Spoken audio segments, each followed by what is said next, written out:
Assalamualaikum warahmatullahi wabarakatuh. Perkenalkan, nama saya Safitri Salsabila, NIM 1903321000081 dari kelas C. Video saya kali ini untuk memenuhi ujian akhir semester mata kuliah penyuluhan pertanian mengenai program penyuluhan pertanian komoditas ikan bandeng di Desa Sungai Legowo, Kecamatan Bunga, Kabupaten Gresik. Yang pertama yaitu tentang program penyuluhan pertanian. Program penyuluhan pertanian merupakan rencana tentang kegiatan penyuluhan pertanian yang memadukan aspirasi petani, nelayan, dan masyarakat pertanian dengan potensi wilayah dan program pembangunan pertanian yang menggambarkan keadaan sekarang, tujuan yang ingin dicapai, masalah-masalah dan alternatif pemecahannya, serta cara mencapai tujuan yang disusun secara partisipatif, sistematis, dan tertulis setiap tahun.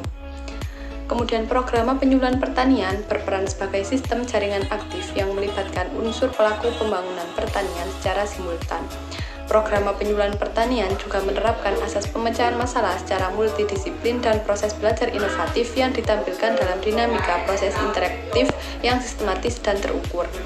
Program penyuluhan pertanian adalah rencana kegiatan penyuluhan pertanian. Program penyuluhan pertanian merupakan perpaduan antara aspirasi petani, nelayan, dan masyarakat pertanian, potensi wilayah, serta program pembangunan pertanian. Program penyuluhan pertanian berisikan keadaan sekarang, tujuan yang hendak dicapai, masalah-masalah, dan mencapai tujuan. Kemudian program penyuluhan pertanian disusun secara partisipatif, sistematis, dan dibuat secara tertulis dalam jangka waktu 1 tahun sekali. Yang selanjutnya yaitu tahapan kegiatan program penyuluhan pertanian agar dapat dijadikan acuan dimulai dari berikut ini. Yang pertama, perumusan program atau rencana kegiatan penyuluhan pertanian agar sasaran penyuluhan pertanian dapat dicapai dengan rancangan yang rasional, efektif, dan efisien, maka diperlukan suatu perumusan program penyuluhan pertanian yang benar. Adapun langkah kegiatannya adalah sebagai berikut. Yang pertama yaitu mengidentifikasi kegiatan-kegiatan untuk memecahkan masalah. Yang kedua, memilih kegiatan yang paling tepat dengan menetapkan prioritas. Yang ketiga, merumuskan rencana kegiatan penyuluhan pertanian. Kemudian yang selanjutnya yaitu penulisan program penyuluhan pertanian. Agar hasil rumusan dapat dipakai sebagai acuan dalam melaksanakan penyuluhan pertanian, maka perlu ada penulisan program penyuluhan pertanian. Adapun langkah kegiatannya adalah sebagai berikut. A. Menyiapkan data informasi yang berupa hasil identifikasi potensi wilayah, hasil analisis potensi wilayah, hasil penetapan rencana usaha kelompok, hasil penetapan faktor tertentu, dan program-program kebijakan pemerintah. B. Membahas materi penulisan dari setiap bab yang akan ditulis. C. Melaksanakan penulisan program penyuluhan pertanian mengikuti format yang telah ditetapkan. Kemudian yang ketiga yaitu pengesahan program penyuluhan pertanian. Agar program penyuluhan pertanian yang telah dibahas dan ditulis menjadi lebih baik dan dapat digunakan di wilayah BPP, perlu adanya pengesahan oleh camat setempat. Adapun langkah kegiatannya adalah sebagai berikut. A. Mengadakan ekspor program penyuluhan pertanian. B. Mendiskusikan tentang program penyuluhan pertanian. C. Menyepakati program penyuluhan pertanian yang sudah ditulis. D. Mengesahkan program penyuluhan pertanian tingkat BPP atau kecamatan oleh camat. Ciri dan unsur program penyuluhan pertanian yang perlu diperhatikan adalah 1. Unsur tersebut harus disebutkan secara berurutan dari keadaan, masalah, tujuan, dan cara mencapai tujuan. 2. Unsur-unsurnya berkaitan satu dengan yang lainnya dan ada hubungan sebab akibat. 3. Penyusunannya dalam penulisan program penyuluhan pertanian mengikuti aturan penyelarasan kaidah. Unsur program penyuluhan terdiri dari yang pertama yaitu keadaan, yang kedua masalah, yang ketiga tujuan, dan yang keempat cara mencapai tujuan. Unsur yang pertama yaitu keadaan. Keadaan merupakan fakta-fakta yang berkaitan dengan program yang ditunjukkan oleh data yang terdapat pada saat akan disusunnya suatu program penyuluhan pertanian. Untuk itu, fakta yang dimaksudkan harus dapat menceritakan tentang keadaan nyata pada saat itu. Data dari fakta ini disebut data aktual, serta dapat menceritakan tentang keadaan yang mungkin dapat dicapai. Data yang dapat dicatat dari fakta ini disebut data potensial. Desa Sungai Legowo lokasinya cukup jauh, kurang lebih 25 km sebelah utara pusat kota Gresik. Desa Sungai Legowo mengalami masa keemasan saat udang windu yang merupakan komoditas unggulan sektor perikanan masyarakat Desa Sungai Legowo menuai hasil yang melimpah pada dekade tahun 1984 sampai 2000. Desa ini berbatasan langsung dengan aliran Sungai Bengawan Solo. Desa Sungolegowo berada pada dataran 3 dari permukaan laut di pesisir Bengawan Solo. Lokasinya cukup jauh dari ibu kota Kabupaten Gresik, kira-kira 25 km dan 3 km dari ibu kota Kecamatan Bunga dengan batas-batas sebagai berikut. Sebelah utara berbatasan dengan Desa Ngumeng, sebelah selatan berbatasan dengan Desa Bedanten, sebelah barat berbatasan dengan Desa Indroneli, dan sebelah timur berbatasan dengan Desa Tanjung Widoro. Kabupaten Gresik, Jawa Timur merupakan salah satu tempat produksi ikan bandeng di Indonesia. Wilayah di kawasan timur Laut Jawa ini menghasilkan ikan bandeng sekitar 39.545 ton per tahun. Adapun luas lahan tambak mencapai 32.000 hektar, sekitar 46% total luas tambak di Provinsi Jawa Timur. Gresik juga dikenal sebagai salah satu kabupaten sentra perikanan darat termasuk bandeng. Dari data Dinas Kelautan dan Perikanan Kabupaten Gresik yang dikutip peneliti Pusat Penelitian Sosial Ekonomi Kelautan dan Perikanan, pada 2014 lalu jumlah produksi bandeng Gresik sekitar 39.545 ton. Adapun luas lahan mencapai 32.000 hektar. Data terkait dan mirip berasal dari Dinas Kelautan dan Perikanan Jawa Timur. Dari 20.908 rumah tangga yang menggantungkan hidup dari perikanan budidaya tambak di provinsi ini hingga akhir 2017, 8.265 atau sekitar 40% diantaranya ada di Gresik. Gresik juga menjadi sentra produksi ikan tambak di Jawa Timur. Dari data yang sama, sepanjang 2017 lalu, Gresik menghasilkan ikan dari budidaya tambak 53.843 ton. Jumlah produksi ikan budidaya tambak Gresik hanya kalah dari Kabupaten Sumeneb yang mencapai 89.579 ton.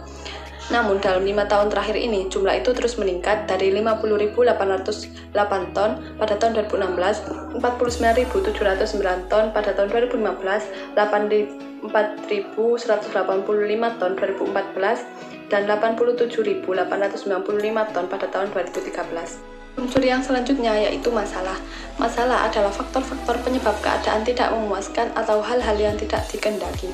Untuk mengidentifikasi masalah dapat dilakukan dengan menganalisis kesenjangan antara 1. Data potensial dengan data aktual, 2. Keadaan yang ingin dicapai dengan keadaan yang sudah dicapai, 3. Teknologi yang seharusnya dilakukan dengan teknologi yang sudah diterapkan, 4. Peraturan yang seharusnya dilaksanakan dengan kenyataan yang dijumpai.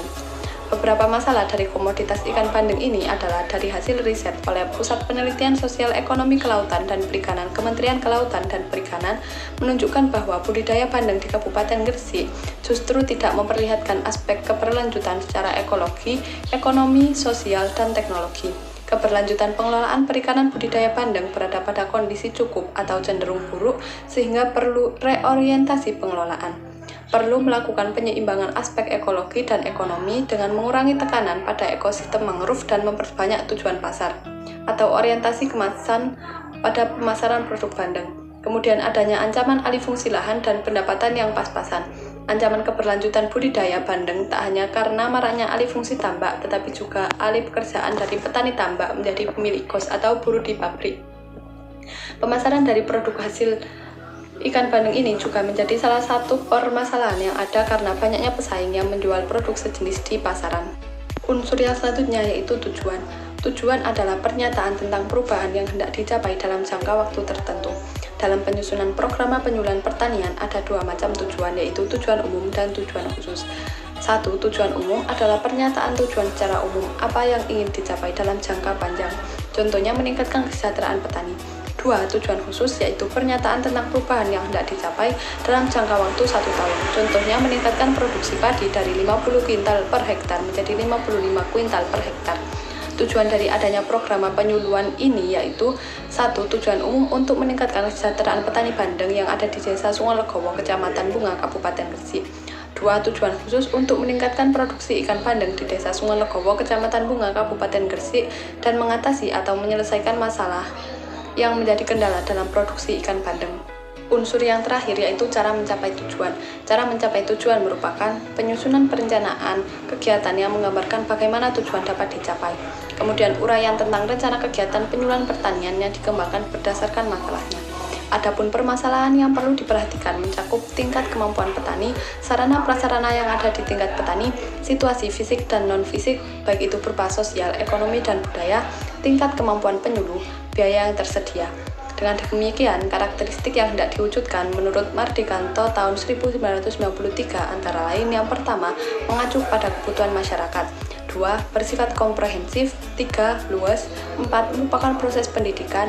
5. Beranjak dari sudut pandang masyarakat. 6. Memerlukan kepemimpinan yang andal. 7. Menggunakan teknik dan metode penelitian untuk memperoleh informasi. 8. Mengharapkan partisipasi masyarakat agar dapat membantu dirinya sendiri. 9. Menerapkan evaluasi secara berkelanjutan. Kemudian untuk rencana kegiatan pada program penyuluhan komoditas ikan bandeng di Kabupaten Gresik ini, yang pertama, permasalahan yang pertama yaitu budidaya bandeng di Kabupaten Gresik yang justru tidak memperhatikan aspek keberlanjutan secara ekologi, ekonomi, sosial, dan teknologi. Tujuan adanya program penyuluhan pertanian ini yaitu untuk mengatasi atau menindaklanjuti terkait pengelolaan perikanan budidaya bandeng yang berada pada kondisi cukup atau cenderung buruk, sehingga perlu reorientasi pengelolaan dan juga perlu untuk melakukan penyeimbangan aspek ekologi dan ekonomi dengan mengurangi tekanan pada ekosistem mangrove dan memperbanyak tujuan pasar atau orientasi pemasaran produk bandeng. Materi yang akan disampaikan yaitu tentang aspek keberlanjutan secara ekologi, sosial, ekonomi, dan teknologi. Metode yang digunakan dalam menyampaikan program penyuluhan ini kepada petani tambak yaitu secara focus group discussion atau FGD dan ceramah. Permasalahan yang kedua yaitu adanya ancaman alih fungsi lahan dan pendapatan yang pas-pasan. Ancaman keberlanjutan budidaya bandeng tak hanya karena maraknya alih fungsi tambak, tetapi juga alih pekerjaan dari petani tambak menjadi pemilik kos atau buruh di pabrik. Tujuan adanya program penyuluhan pertanian ini yaitu untuk meningkatkan pendapatan petani tambak serta mengatasi masalah ancaman alih fungsi lahan yang terjadi di Gresik. Materi yang akan disampaikan yaitu tentang beberapa cara yang bisa digunakan untuk meningkatkan pendapatan petani tambak, kemudian materi tentang alih fungsi lahan yang memiliki dampak buruk utamanya di bidang perikanan. Metode yang digunakan yaitu ceramah dan fokus group discussion atau FGD. Permasalahan yang ketiga yaitu dari hasil produksi ikan bandeng ini juga menjadi salah satu permasalahan yang ada karena banyaknya pesaing yang menjual produk sejenis di pasaran. Tujuan adanya produk penyuluhan pertanian ini yaitu untuk meningkatkan hasil penjualan dari produksi ikan bandeng dan mengatasi masalah pemasaran hasil produksi ikan bandeng.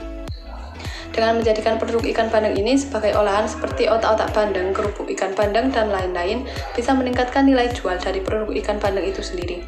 Kemudian para petani tambak jika mengalami kesulitan dalam memasarkan hasil produksinya, maka bisa dipasarkan secara online maupun diekspor ke daerah lain agar mendapatkan keuntungan yang maksimal.